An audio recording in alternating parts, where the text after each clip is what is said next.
untuk sembuh total dan menjauhi drugs.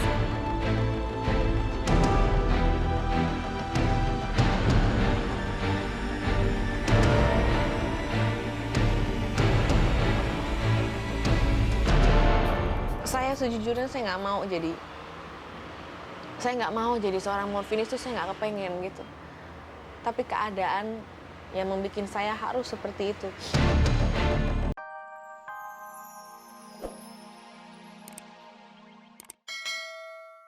Global ini sudah bukan zamannya lagi seluruh pekerjaan didominasi oleh kaum pria. Saat ini banyak sekali profesi yang membutuhkan keahlian dan ketelitian kita kaum wanita. Di era ini, perbedaan gender juga bukan lagi merupakan satu pertimbangan untuk menekuni bidang tertentu. Seperti yang dilakukan oleh Dr. Yuli Budiningsih dalam segmen unik berikut ini.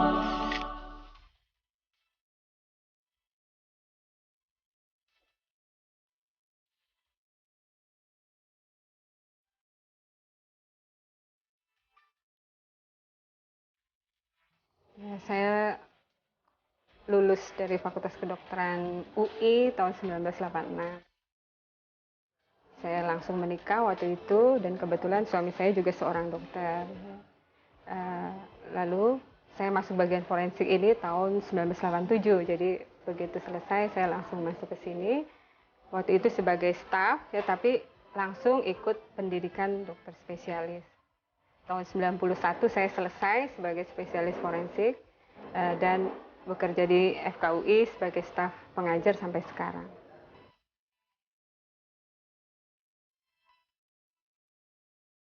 Pemirsa, bila kita mendengar istilah dokter forensik, yang terbayang adalah seorang dokter yang selalu menangani jenazah, tubuh yang sudah kaku atau para korban pembunuhan.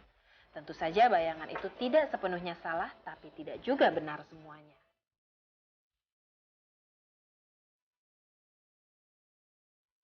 Karena sebetulnya dunia forensik itu selain forensik patologi juga ada forensik klinik ya. Nah, untuk forensik patologi memang berhubungan dengan mayat, tapi bukan hanya korban pembunuhan, tetapi korban tindak pidana kriminal atau yang diduga korban tindak pidana kriminal. Di bidang forensik klinik, ya itu kita menangani kasus-kasus misalnya kejahatan susila pada korban hidup, ya, jadi korban perkosaan, ya, atau child abuse, ya, atau juga paternitas, kasus-kasus paternitas juga sekarang makin banyak. Forensik itu sendiri adalah salah satu cabang ilmu kedokteran yang khusus membantu untuk menegakkan peradilan. Forensik sebetulnya cabang dari kedokteran, ilmu kedokteran yang khusus membantu menegakkan peradilan. Ya, jadi bidang cabang dari ilmu kedokteran yang digunakan atau dimanfaatkan untuk membantu menegakkan peradilan. Di dalam peradilan, dokter forensik ini bisa dipanggil sebagai saksi ahli, namun tidak bertanggung jawab dengan pemecahan kasus itu sendiri. Walaupun sering diminta tidak menerangkan kejadian yang sebenarnya, namun Dr. Yuli mengatakan bahwa sebagai dokter forensik haruslah jujur dan mengungkap fakta apa adanya. Sebagai dokter forensik, saya benar-benar merasa teruji ya. Kita harus benar-benar jujur. Jadi menurut saya dokter forensik itu selain harus seorang dokter yang bisa menganalisa kondisi dari benda bukti atau keadaan dari benda bukti, juga orang yang benar-benar harus jujur. Ya, jadi tidak mau katakanlah disetir gitu ya. Itu baru kita bisa benar-benar membantu menegakkan peradilan.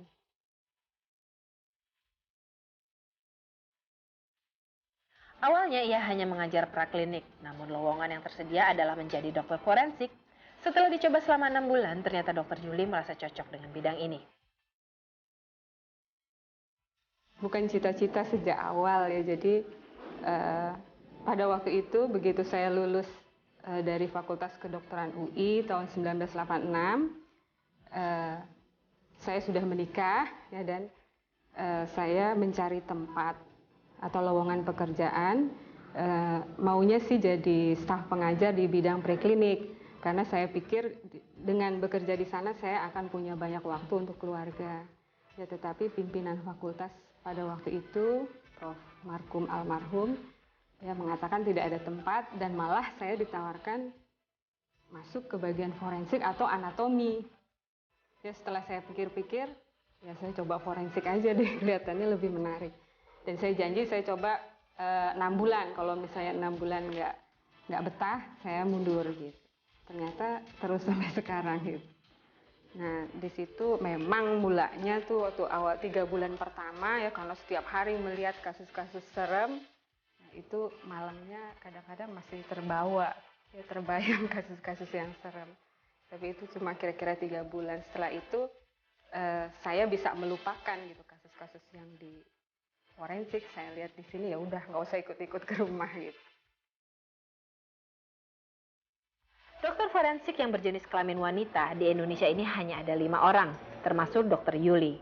Ada yang di Medan, Surabaya, Malang, dan Jakarta. Pada waktu saya ngambil spesialis baru ada 1 orang di sini. Jadi senior saya, yaitu guru saya, ya udah Dokter Swasti. Ya, jadi baru 1 orang di sini dan saya yang kedua.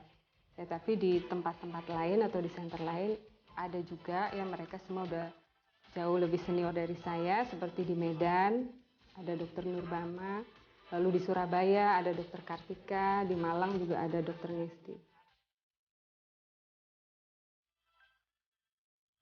Padahal menurut Dokter Yuli, profesi sebagai dokter forensik cukup menantang, apalagi untuk calon dokter yang wanita. Ya, saya merasa bagian forensik ini cukup mengasihkan juga buat saya ya, dari segi kemanusiaan, karena dengan memeriksa korban-korban yang kami periksa di sini kita bisa membantu mengungkap kasus-kasus kriminal ya, dan itu tentu bisa mencegah supaya kasus serupa tidak terjadi lagi terhadap orang lain.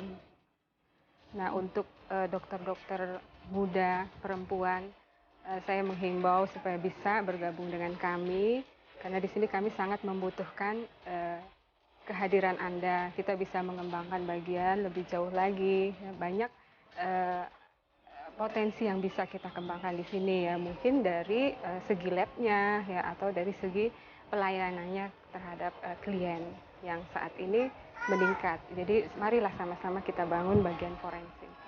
Anda wanita karir, sukses dalam pekerjaan Anda, lalu banyak klien dan mitra kerja yang mengagumi Anda, kemudian penghasilan Anda cukup besar, tapi Anda merasa ada sesuatu yang masih kurang dalam hidup Anda. Coba sekarang Anda ingat-ingat kembali, kira-kira apa ya yang kurang dari hidup Anda? Oh, pasangan hidup yang cocok. Coba sekarang ubah sedikit penampilan Anda, gaya busana Anda. Sekali-sekali tampil wow, boleh.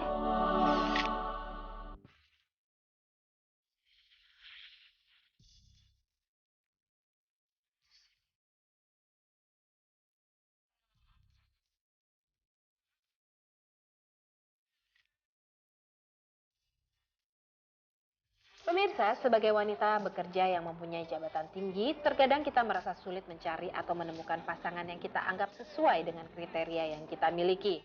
Ada baiknya penampilan Anda sehari-hari dirubah sedikit, diberi sentuhan lain. Kalau Anda ingin menampilkan citra wanita cerdas dan berkelas, busana seperti ini rasanya bisa memberikan kesan itu. Dengan rok sedikit di atas lutut, blazer berwarna gelap yang dipadukan dengan blus berwarna cerah, penampilan Anda terlihat sangat classy.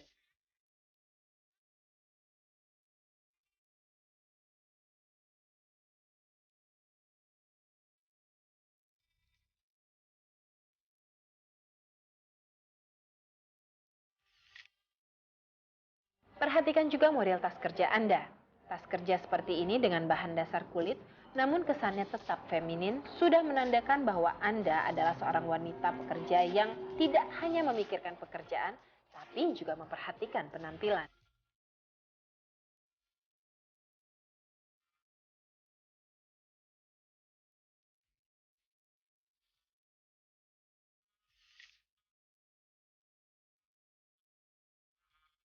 Jika mata Anda diharuskan memakai kacamata, pilihlah model yang sesuai dengan bentuk wajah Anda. Tapi juga tidak lupa memilih model yang trendy.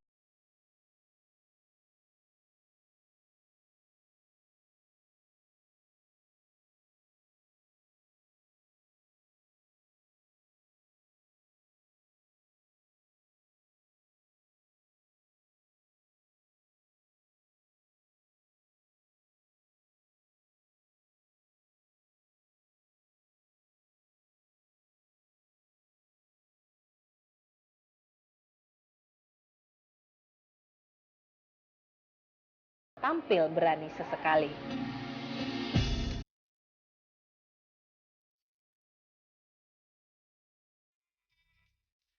Sepatu berhak tinggi ini akan menambah indah bentuk kaki Anda.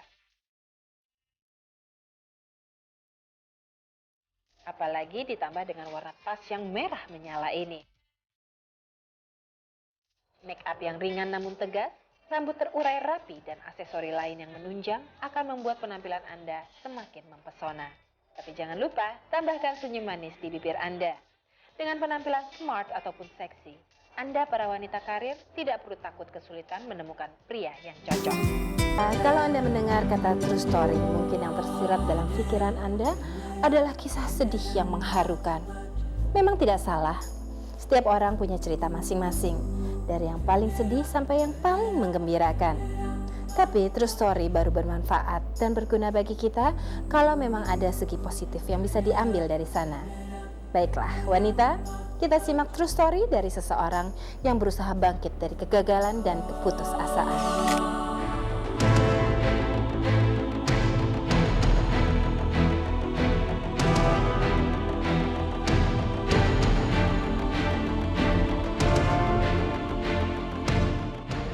Pemirsa, sering kita dengar bahwa dunia keartisan itu sangat dekat dengan dunia drugs atau narkoba. Ada yang terpengaruh, ada yang kuat imannya. Desi Deborah, seorang artis sinetron, adalah satu yang berani mengakui dan berani untuk sembuh total dan menjauhi drugs.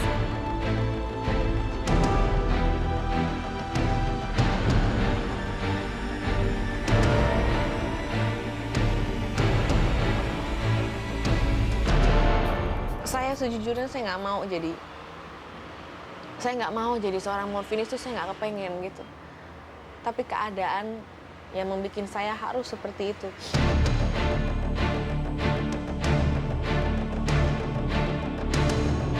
Yang pertama awalnya cuma sehari sekali gitu, terus 6 bulan kemudian udah mulai sakau, mulai nagih, terus udah mulai rutin.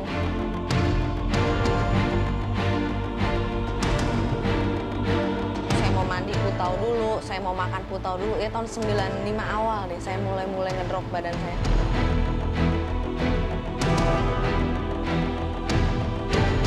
Sekalinya kena ke situ, duit habis, badan juga habis.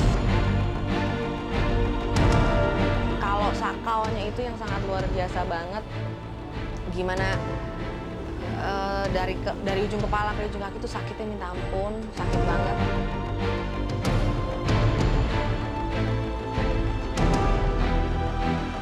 Tahun 97 itu udah mulai nurun, udah mulai nggak bisa konsentrasi lagi, dan disitulah akhirnya mereka benar-benar nge-cut karir saya sama sekali.